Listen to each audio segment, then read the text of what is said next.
There's actually a very large body of research that shows that, or that calls into question this idea that the heart is a pressure propulsion pump that's forcefully moving blood around the body, and that's not its job. It does do a small amount of quote unquote pumping, but it's really no more than enough to move the blood through the chambers of the heart itself. As far as being responsible for the movement of blood throughout the entire body, there's actually no way a heart the size of ours could do that.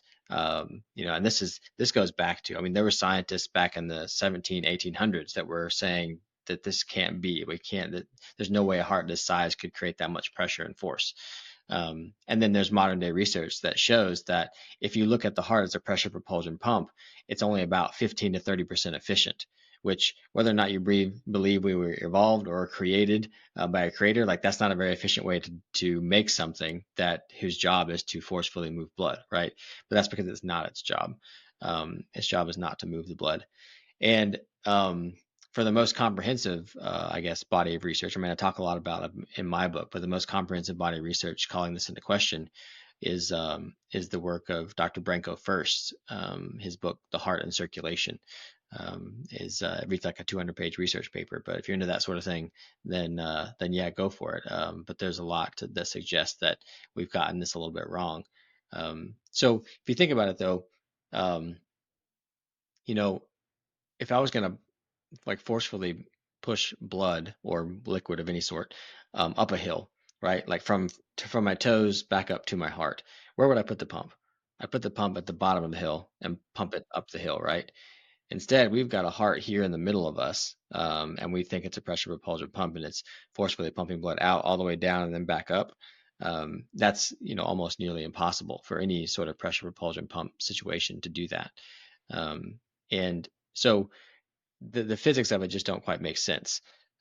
But then the question is, if the heart's not a pressure propulsion pump, then what is it? Why is it? What's its purpose?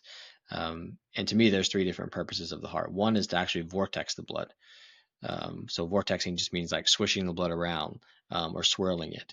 And so basically, in nature, what nature does to water is it has it in contact with sunlight and in contact with the earth, and it's moving it. Water is never stagnant, or it shouldn't be stagnant in nature, which is why we had big problems when we create stagnant water with dams and make lakes. We disrupt ecosystems and things like that.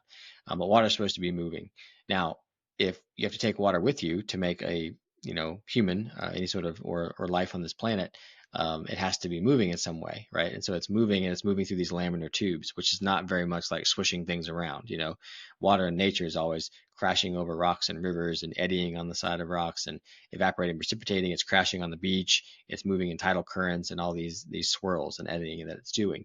And if we have laminar tubes like arteries and veins, that doesn't happen. So we need a mechanism to create that turbulence, and that's what the heart is. And if you look at the heart, it creates many vortices. Like as blood flows past the through the valves, it eddies on either side. And Da Vinci was the first one to discover that, and the way he discovered it was pretty brilliant. But then and then it's like as it flows, you ever seen those like things where you drop a quarter and it goes around like this and then it goes in? It's kind of similar thing. When the blood flows into the heart, it does that. It does that kind of thing. And then when the heart contracts, the way that the muscles are oriented in the heart is actually one big band of muscle wrapped up on itself. So when it contracts, it spirals like this. It contracts and it vortexes the blood when it does that. And then when it does that little bit of pushing out of the other valve, it kind of eddies on both sides of the valve. So there's all these opportunities for blood to be swished around. And the reason that that's important is um, because that's one thing that forms structured water, which is something we can talk about later if we need to. But structured water is this fourth phase of water where it's more like a gel, and what water needs to hold energy in order to form that gel. And one way you can put energy into water is to vortex it.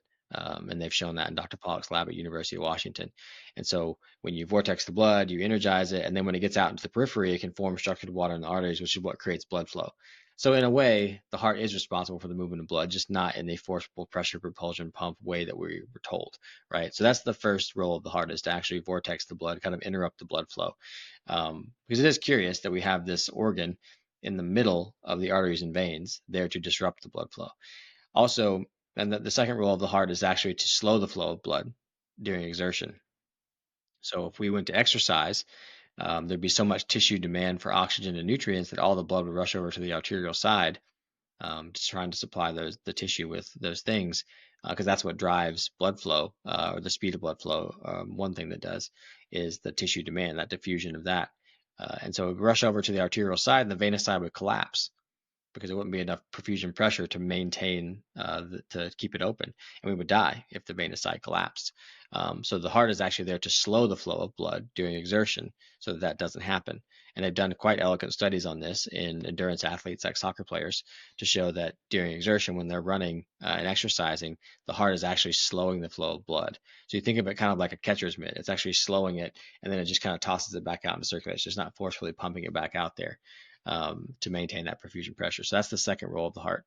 This third role of the heart is that the heart actually gives off the biggest electromagnetic field of any organ in the body.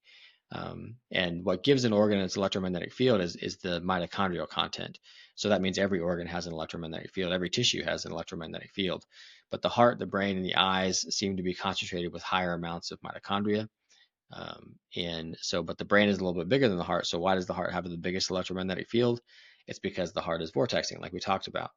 And when you spiral or create a vortex inside an electromagnetic field, it amplifies the field significantly.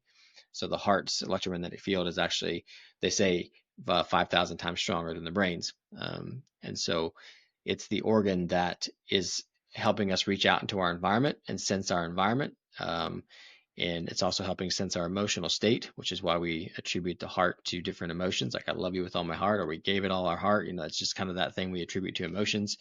It's a sensory organ in that aspect. So it's sensing our emotional state and relaying that to the brain. It's also what senses coherence. So we talk about heart rate variability and things like that. People think heart rate variability is measuring autonomic balance, and I disagree.